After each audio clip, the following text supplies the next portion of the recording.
Okay, geolocation services in KDE. Your mate, that's me. Okay, just a quick spiel about me and a little bit why I'm interested in geolocation and that sort of thing. I was born in New Zealand, lived in Australia, South Africa, now living in the UK and London, so I've gotten around a bit. I've visited 47 different countries. I've got thousands of photos taken all over the world that are cluttering up my folders, and geolocation is a great tool to be able to organise all those.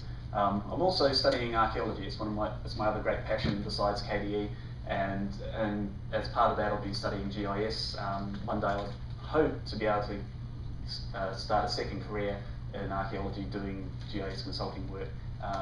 That's the dream. Whether I get there or not, I don't know. But again, it's something that's got a lot of mapping and geolocation work in. KDE work, you probably mostly know me from calendar systems. And I also work on localization, on the maintainer of the K Holidays library, and also struggle away with printing for my sins. Don't ask. Right. Oh yes, and about 2002, I think it was, I tried to write my own virtual globe. It wasn't very advanced and was a little bit slow and used OpenGL, so it wasn't very portable at the time, if you think back to 2002, the state of graphics drivers back then. But it sort of whetted my appetite for messing around with geographical stuff and globes and just all this, sort of where in the world you are type stuff.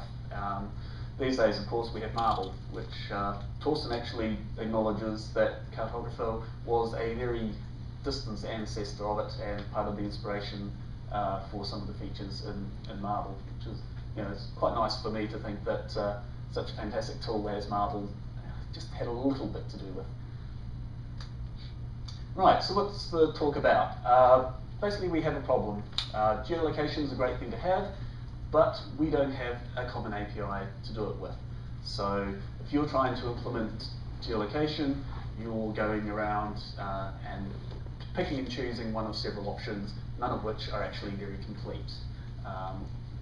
Well, some are complete but just don't work everywhere, or they have a limited set of facilities and they work everywhere, and so you're having to make compromises and choices in what you're doing. What I'm doing is I'm researching a solution, trying to decide what it is we should do about it, because I think that's a great feature for KDE to have. I don't have any final conclusions yet, so quite a lot of what this is speculative. If I seem uncertain about stuff, if it seems a bit airy-fairy at times, that's because I just don't know yet what the end result's going to be. So we're going to have a look at what geolocation is. We're going to have a quick look at how we can use it, look at the available options that are out there, and then try to come to some conclusions of some sort of interim nature. So basics of geolocation and so on. Geo-coordinates at the heart of it all. You've got your latitude, longitude, altitude, setting you at one particular position in three-dimensional space somewhere on the planet Earth. But it also has the aspect of heading and velocity. Which direction were you going last time you got this position, and how fast were you going at that time? Very useful if you're navigating in a car. And there's also accuracy. How accurate is this position? If you're working with GPS, it can be as good as plus minus 1, 2 meters, more like plus minus 10 meters. If you're using IP address, it could be as accurate as somewhere in San Francisco. So that becomes very important if you can't navigate using something that's only accurate to 1 kilometre or 1 mile or whatever it is you people use over here in this country. So basically there's two settings that you tend to have there. You have fine accuracy, which is GPS resolution of roughly plus minus 10 meters or whatever. Then you have coarse resolution, which is I'm in the city, and that's about all you need to know, or maybe I'm somewhere on the street. But other than that, you can't really say. You can't say I'm at the Hotel Kabuki, which would be your fine level of accuracy. Doesn't quite fit on the screen. Right. So then you have your services associated with that. The most obvious one is, what's my current position? But not just your current position, your historic position. where was I 5 minutes ago, 10 minutes ago, a week ago, you know, like when I took this photo. Then you have geocoding and reverse geocoding. If you have an address, street address, and you want your GPS to take you there or to show it on the map, it usually needs to know what the geo-coordinate is so that it can put the little pin sticking up there out of your Google map. So you can take the address of 1015 Geary Street and come up with the Hotel Monarch, where I'm staying. Then you have the reverse of that. If you've got a geo-coordinate, here I am, I've got, you know, lat this, long this, altitude this, what address is that? So these are the basic services that you need to actually make your location usable in an your location usable in an application. There's the various providers that I think you're probably all familiar with. You can use IP address to get roughly, you know, in the city sort of level. You can use your cellular triangulation to get yourself more accurate. You've got Wi-Fi, and then of course the most accurate GPS. And your location provider can switch between those depending on what you're wanting. If your application goes, I only need a course location, then the location backend can go, aha, you only want the city, I don't have to turn on the GPS and waste your power, I'll just use the IP service. On the other hand, you're navigating, okay, you've got to have GPS. Right, and then you get to use that geolocation data. There's usually 3 areas that you use it for. Mapping is the big one, of course, you know, lovely Google map or whatever, showing your location on it or track of where you've been. You've got navigation, features and place marks, landmarks, there's lots of different names that people call it. Those are the things that you see on the map, like the Hotel Kabuki's there, you've got the mall over there, you've got Joe's coffee shop up on the corner. The points of interest that you want to know about at an application level possibly, or as a user, and that you can use your location to say, give me all the coffee shops within 2 kilometre radius of where I am.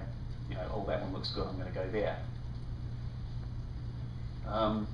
Yeah, I was just going to say, my interest is mostly in the geolocation side. This is more application level stuff. I haven't gone into that in such depth in my research, but it follows on from whatever solution you're using for your geolocation. You're going to use the matching solution for drawing the maps and doing the navigation. It's pretty much one dependent on the other. Right, we're in the mobile track, and it's sort of, you know, slightly potluck that I've ended up in here, but geolocation is big on mobiles. We all know that. It's a major selling point. Nokia over in Europe, it's one of their biggest selling points for their mobile phones. Free navigation for life. And you know, I know Nokia is not so big over here, but I'm pretty sure that Google Maps on Android has a similar sort of selling point here for mobile. But not just for your navigation, also for all those cool little apps that you've got, you know, your checking in and all those sorts of things, the social apps, all those sorts of things. So they're a very big selling point for mobiles. But the question, why should mobiles have all the fun?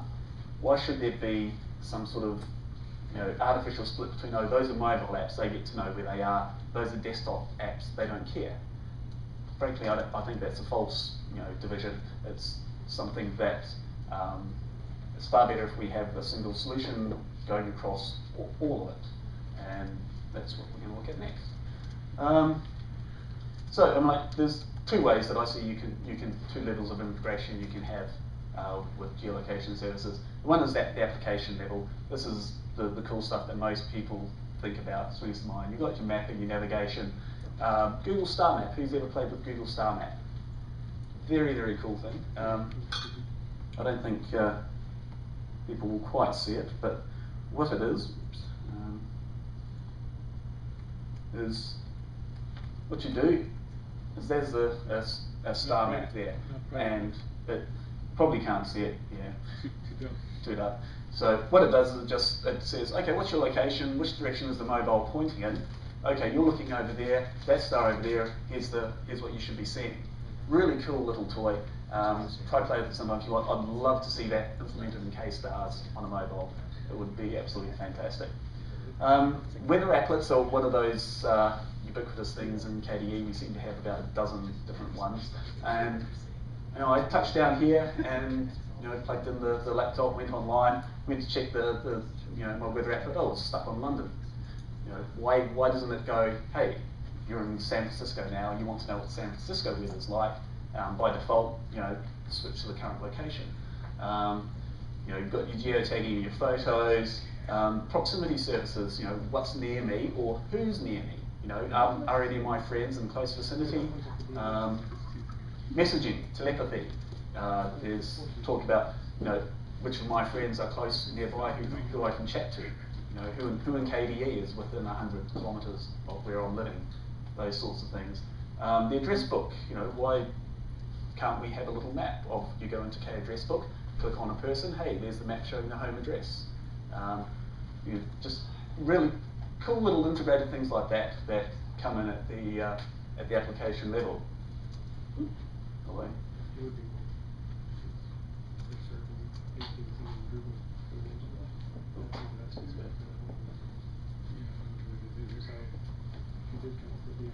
Very soon. Okay, that is washed out.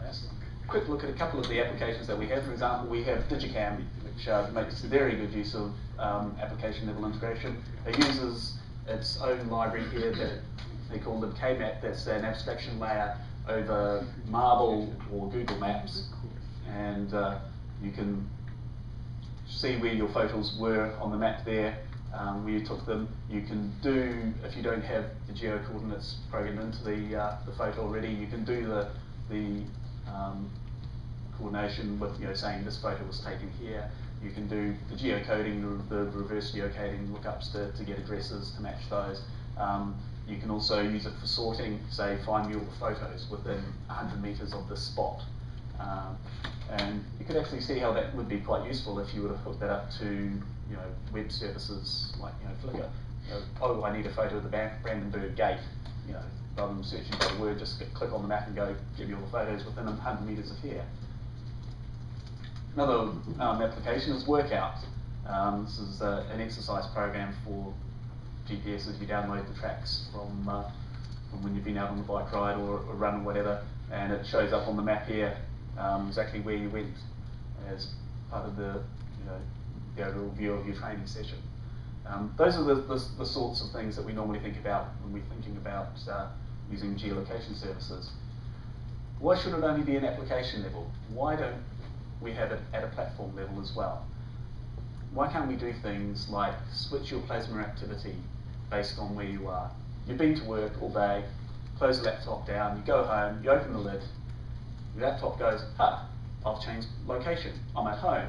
Right, let's shut down the work email, let's shut down the work IRC chat sessions, let's close all those work documents, switch to your home activity, bring up your home email, bring up the KDE cafe on your IRC client, all that sort of stuff. This could be just happen automatically, or it could just pop up a little notification saying, do you wish to switch? Now there's a few implications around there that most of it comes in, well, how do you switch plasma activities nicely? But you then have to start thinking about, well, if it's saying switch on this location called work, what is that exact geo coordinate as at that point exactly there? Or no, it's actually everything within about 100 metres of this vague point called work. And so you need this concept of, how big an area do I have to be inside of before you consider that, okay, this is a different location. That also means that you need named locations, home, work, You also need a way of manually handling switches if you're offline. It's, oh, my network's gone down, but I want to switch to my home or to my work. How do I do that? So you need to think about some things like that. When you arrived in San Francisco, so I had to go into the plasma clock and go, I'm in a different time zone now, show me the time in San Francisco. Why can't, as soon as it connects to the network, it go, you're in a different time zone. Would you like me to set the clock for you? Would you like me to actually change your system locale because you've moved to a different country and you want to use the new locale? Ooh, this is annoying.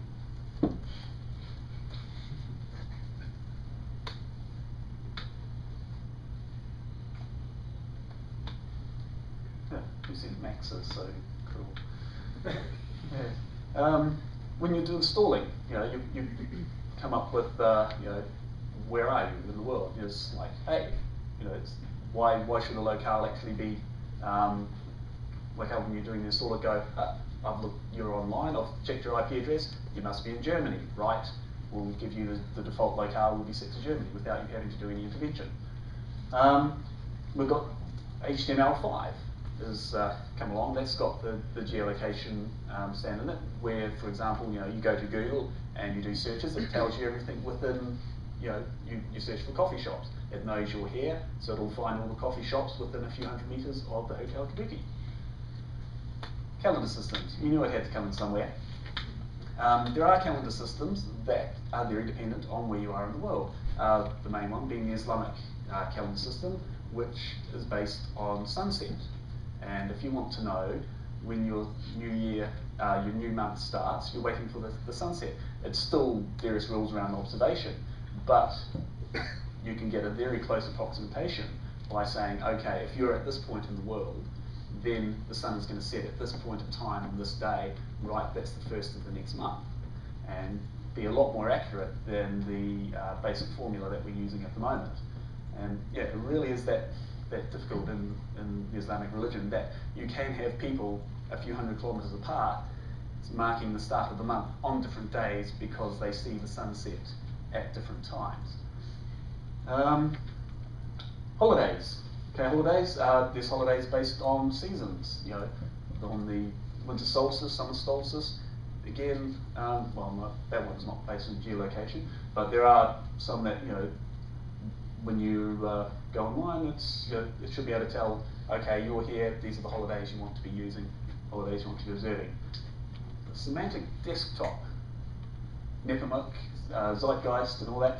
I haven't had a chance to talk to Sebastian and all the Nepomuk guys as yet, but I know there are plans afoot to log things in relationships in Nepomuk and when things happen in Zeitgeist with your location at the time it occurs.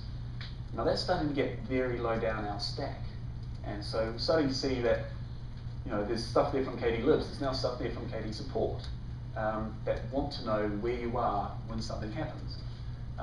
Get hot new stuff.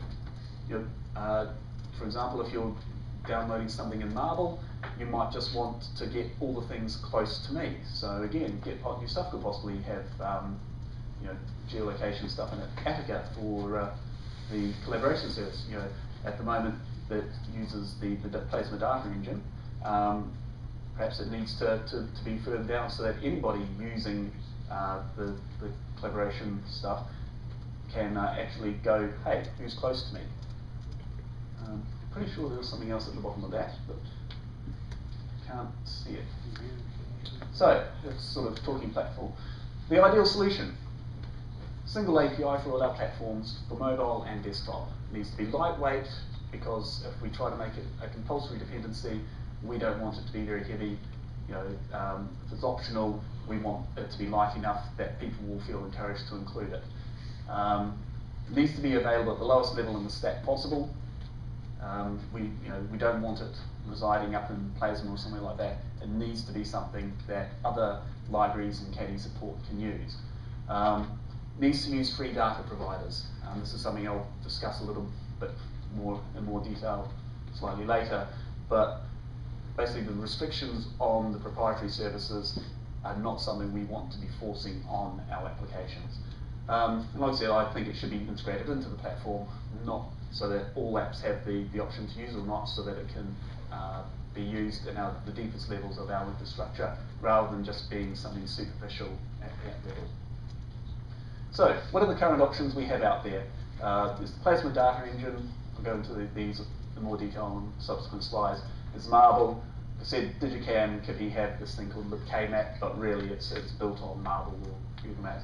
There's GeoClue, and then we have Qt Mobility, Qt Location, which is the big Plasma Data Engine. If you're writing Plasma applets, this is what you use. Currently, as far as I can tell, it's only used in 3 places: the Open Desktop applet, the weather pop-up, and the weather wallpaper applets. Most of the weather applets don't use this. I don't know why. It has two back ends. One back end is for GPSD, but it only gives you latitude and longitude.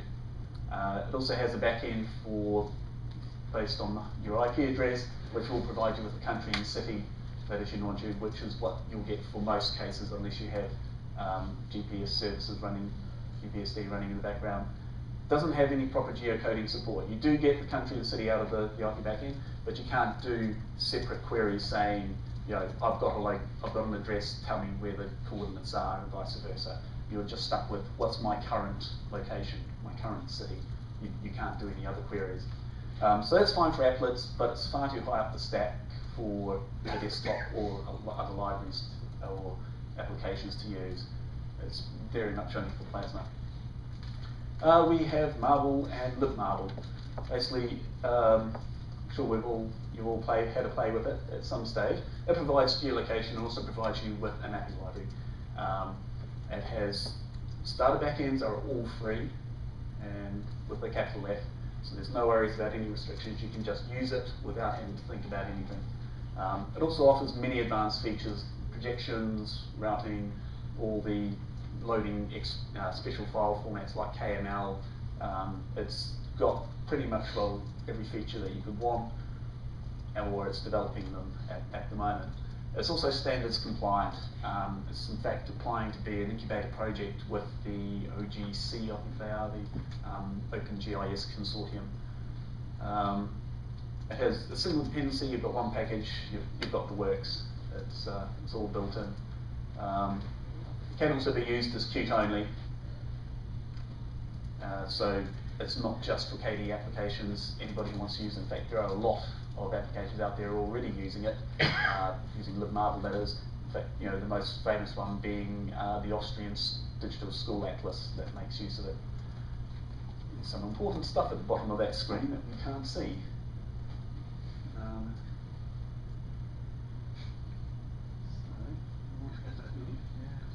Chopped up bottom area. Looked fine under Linux. Right. So, yeah, fitted perfectly on the page on Linux, doesn't show up at all here. Right, so libmarble itself is about, well, Marble is split internally into separate libmarble and Marble application. Libmarble itself is about 840K. I'm not sure if that includes plugins, so I didn't have time to check that. Most distros do actually split it into two parts. At the moment, it's still one repository, but with the move to Git, the plans are that they will be migrating it into its own separate Git repository, possibly to move to KDE support at some stage. It's not clear. Torsten's still thinking about that. And the big reason for that is it's because it's not a stable library. They don't guarantee binary or API compatibility between releases. So if you're choosing to rely on Marble, you've got to be aware that you're relying on a particular version. Things might change from underneath your feet. As you would with most libraries, it's buyer beware.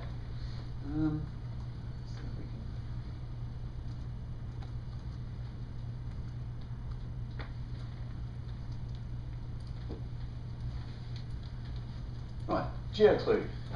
GeoClue, you may remember if you've been to Academy in the last few years, Henri Burgess has come to Academy on, I think, at least 2 occasions to try sell GeoClue to us. He's actively reached out to us. So it's an FDO hosted project, it's used and known, it's part of the official Nego architecture. So it's in a lot of platforms, it's available in most distros. It's there. What it is, it's the geolocation services only, there's no mapping. It's provides you your backend for querying your location. It has multiple backend implementations for all the different types of backend, your IP, your GPS, your web services, everything like that.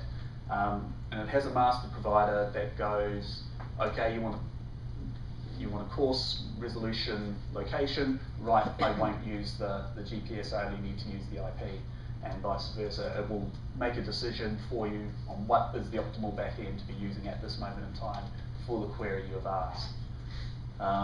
It's this API is primarily dbus calls, but they also provide C and Python bindings for it. It's about 370k, and if you want GPS, that's an extra 20k on the top. The big problem with it, and we've been telling them this for about 5 years now, and they know it's a problem for us, but they seem unable to fix it, is that they store a single key in dconf, a single setting in dconf, which gives them a dconf dependency. And we've told them several times, if you get rid of this, we'll use it tomorrow. And they go, yes, yes, we'll fix it, we'll fix it. They still haven't. I don't know why. Every time I see them, I go, mate, have you done it yet? No. Send them a patch. Yeah, we've discussed sending a patch at times, but part of the problem is that Press a key. risky. And Mac and the power management. It's a fantastic machine. Yes, yes. You can tell I hardly ever use the Mac site. I don't even know where to go to change the power management mode. Hang on, can I? The problem is he uses geolocation, and San Francisco is vacation. Nice, very nice. Yes.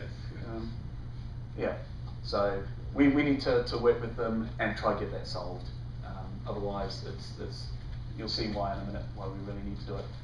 Qt mobility, Qt location. It provides pretty much the full range of services. It gives you geolocation, gives you mapping, gives you landmarks, defines an API.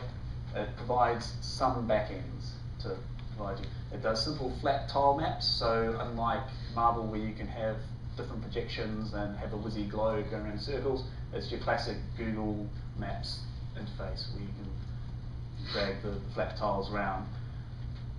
It's not properly standards compliant. It's very much modelled to fit the OV data model, the OV mapping model. So it doesn't conform with the OGC standards. This has caused some issues when interfacing with various backends that have been written, and that they've had to try to figure out how to translate between these two things. But they're reasonably close enough. You can do a bodge job to get yourself there. Obviously, it's a Qt library. It is more than low enough in the stack for us to use as a solution everywhere. Its size, 16 megabytes for Qt mobility. Fortunately, you can build Qt location on its own. That's 1.3 megs, so that's not so bad. But you get it for free on all the mobile platforms. It's there, across the board. That's what the next slide is about. And again, that one looks as though it's not properly showing up. Okay. So the Qt location backends, is it Qt everywhere? Well, there's tier 1 and tier 2 support. Tier 1 is mobiles, which Qt provides the backends for gives full support for.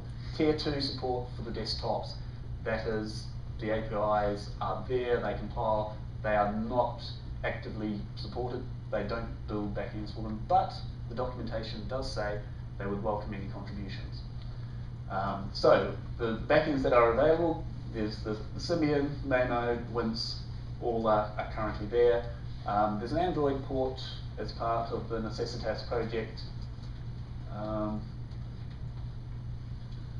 There's no backends for Linux, Windows, or OS X for your geolocation services. There is an NMEA, which is a standard way of interfacing to GPS devices interface, but you have to call a set device function to tell it to use this device to get the NMEA data from, which is not exactly very friendly for an app. There's a Migo backend that has been merged in to the main next release, I believe 1.2. It's been merged in. It uses GeoClue, which is, like I said, part of the Migo architecture. But the way it's been coded is it only compiles on Migo.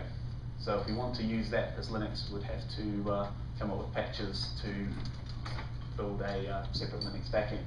I need for time. Right. It does ship with an OV plugin for services, maps, and landmarks on all platforms. But there are restricted terms, which we'll get to in a minute. And consequently, any app that chooses to use geolocation needs to pay careful attention to what backend they are using to make sure that what they're doing doesn't break the conditions. So all up, if we were to use geolocation, we'd add in GeoClue and maybe an OpenStreetMap backend, roughly 2 megabytes of requirements there. I know the next slide's not going to show up. Oh dear, this does not fit at all. This did fit quite nicely on the, it shrunk the font. We can select You change your font size, yeah. right click and select fit to Till I don't do this sort of stuff. You can't right click, it's a Mac.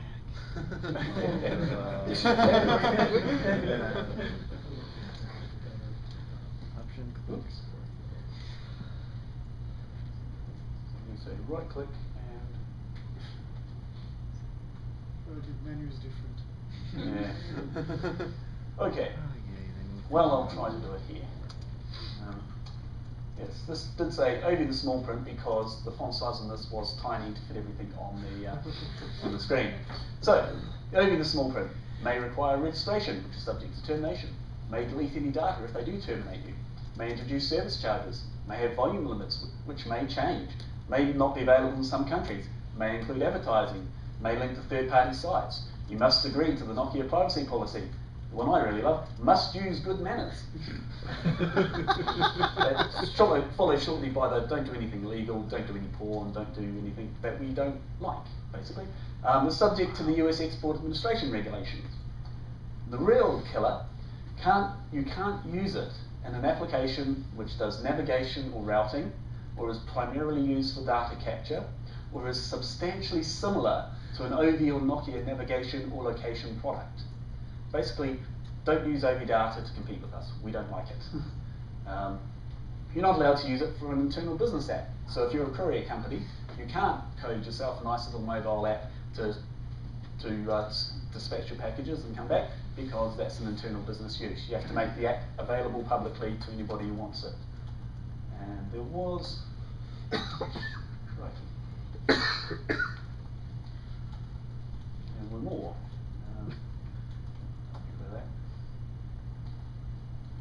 That last one? It was the last one. Okay. Alright. There you go, a little more. So, There were more at the bottom. Sorry? There were more. Yeah. Possibly. Yeah. A lot more things. Oh, that's right. The data that you get back, you're not allowed to alter. You can't change the order that things are displayed in. You can't mess with anything that they tell you this is what you have to display. There's just a huge long laundry list of things you can't do. It clearly illustrates the problem with the proprietary data services. You know, it equally applies to Google, to Bing, to Yahoo, to whoever. They all don't like you trying to compete with them. They're happy for you to show a little map with a little pointer saying you're here and show their advertising.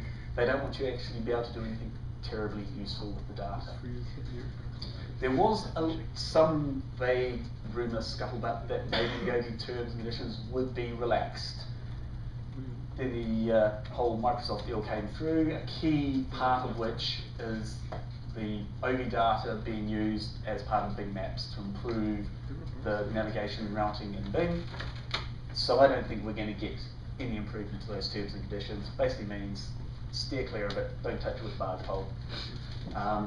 As a matter of principle, you know, we believe in free software. We should also believe in free data. We should give our apps freedom to innovate, save them from the lock-in to proprietary services. So, conclusions. No current solution meets our needs. There is no solution that works across all the platforms that we run on that provide us with all the services we want at the level we want. So what have you got to use for now? If you're writing a mobile app for a mobile phone, Geolocation is your answer. I don't think there's many of us here who are actually doing that. We don't have anybody really fully 100% targeting the mobile. We're still wanting stuff to work on the desktop. If you're writing players and applets, carry on using the data engine unless it doesn't do what you want. Then you might have to maybe look at using something else. Probably libmarble. If you're writing an app, you want to show maps. For now, go with libmarble. It's probably your best option for free choices. The future though, we need to lay foundations for the future where we can have a single API. I would like us to use libmarble, but I don't think it's going to be stable enough anytime in the near future. Torsten's a bit uncertain on it. I think there's still some things that need to change.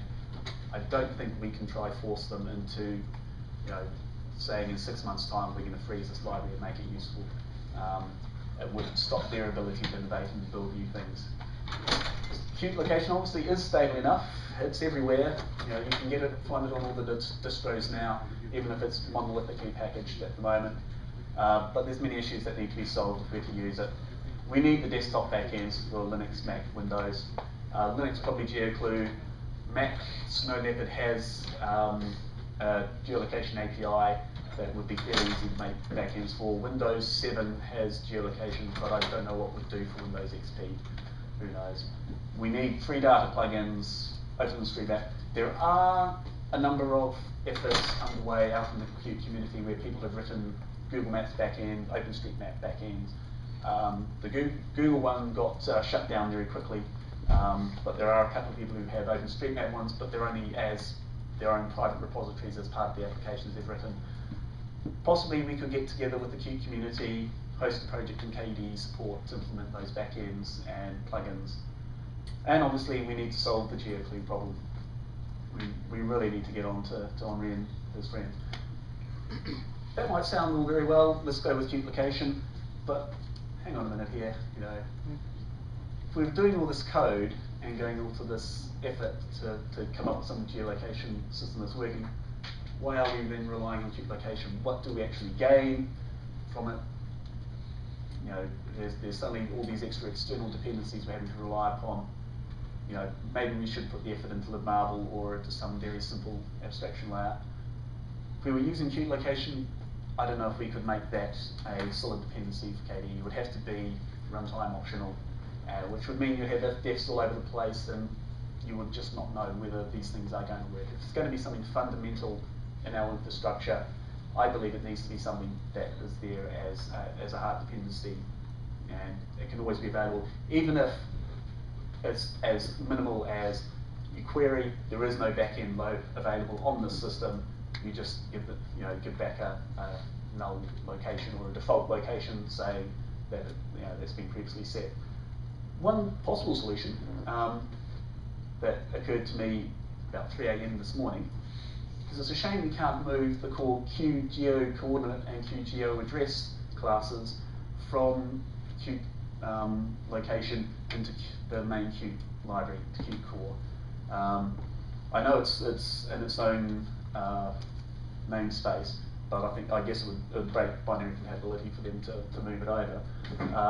But then any solution that we write could just use these containers to pass around, and we have complete interoperability with Qt location. If Qt location is there, we can use it. It's a possibility that I don't know whether we'd be able to get away with or not. One of the things that is weighing on my mind is I've got a GSOC, Google Summer of Code project that it looks like I've got a student for doing astronomical libraries, astronomical calendar systems, and I need a geo-coordinate class there to have some simple astronomical and geographical routines that we had been thinking of putting into KDE support, and therefore or as private classes in KDE libs. We're writing all that already, and we're maintaining it, and we've got it in KDE libs. Why not do it ourselves? There's a lot of questions. I don't have the full answers yet. There's still a lot that I need to figure out. People I need to talk to on how they want to use geolocation. I would like it to be an issue at the Platform 11 sprint at Randa, and to try to get some sort of conclusion as to, well, we can't make a decision for 6 months because of these reasons, or okay, we're going to go with Qt location. Let's try organise some effort here to solve the problems and get ourselves a proper location infrastructure in place. And that is the end. Any questions? So we have enough time for questions that it takes for Roman to set up. So if you can come and set up, you can answer questions until he gets the slides on the screen. Any questions? I've got one. You said that there's that single deconf key. Yeah. What language is geocode written in? Is it C? I think so. That's, yeah. Okay. So, and which means very likely changing that to something like I don't know, just a flat config file in Etsy would probably take, I don't know, 5 lines of code. Exactly. Which is you know what we're wondering. It's like if they're really wanting geocode to be used, what is the problem with them writing it out to file? It'll take them 5 minutes to locate it, code it, commit it. Where's their CVS or SVN or GET? It's on their homepage is on FDO. Just Google geocode. If you want to go find it and come up with a patch, I would love you for life. I believe the last time I talked to them about it, it's apparently it's the default backend to use. The master provider that I said chooses which backend to use. It stores the default one that it favours. If you've set the default one, I suspect the reason they want it in deconf, I think it's deconf or gconf. I don't know. It's one of the two. You know, I get confused with them. I think they were doing it, storing it so that known controls could easily change it or could go in and see what it is. And that's, I think, is the sole reason why it's there. So, yes. This is slightly off topic. Yep. It has to do with satellite imagery, but since you're talking about locations. For those who aren't from the United States, I was born and raised in the United States here in Oakland. And many people in the United States have this thought that the government, which is charging people taxes to do things like run NASA satellites and take satellite imagery that the taxpayers have already paid for, the government really ought to be providing that information to the American citizens for free. I think Europe has satellites that are taking imagery. What's the status with geoimagery, first of all, like in Marble, and then other free software projects? Right, yeah. Oh, and the other side to this is right here in San Francisco is the Internet Archive, lots of data storage. Yeah. That certainly would be a place that I think they'd be amenable to hosting a complete Earth satellite images, and even further, you could take it just open source, free project, take images from like airplane pictures, and you could put together a map of most of the Earth pretty easily. Yeah, certainly OpenStreetMap and various other projects have been trying very hard to get satellite imagery. Very little satellite imagery does get released. Most of it's fairly old. The US government, there is quite a bit comes out of the US Geological Service, but whether it's some of it's not usable for really high resolution Google type stuff. You can actually use Google satellite imagery, but in a very limited way, and it's probably not something you want to do. There's certainly some countries that provide really good satellite imagery for free. I believe New Zealand does. I can download really high resolution stuff. That's Creative Commons license. It very much varies by country to country. In any country that has a more commercial infrastructure, the satellite imagery is kept very much under wraps, and it's a lot harder. If we could build ourselves our own satellite and launch it, hey, we might be able to do something about it. But how about just like the OpenStreetMaps had people going out and doing mapping, finding the positions for the thing. Let's have people just take a little model airplanes, put a little camera in them, and take pictures. There's certainly stuff that can be done, but you get to quality. Problem is with satellite imagery or aerial imagery is it takes a lot of processing to match the edges. There's warping. If you're slightly side on, you have to process the image to get it flat. There's a lot of hard work. It's a lot harder than getting on your bicycle with a GPS and riding around your local streets. It's a very difficult thing to do. You've got auto-rectification, I believe is the right term for it. If anyone's interested in an open effort to do that, come talk to me and maybe we'll put something together. Yeah, so definitely. I'm definitely aware of there are some efforts of people trying to collect as much imagery as possible, but it's hard work. Okay, thank you, John.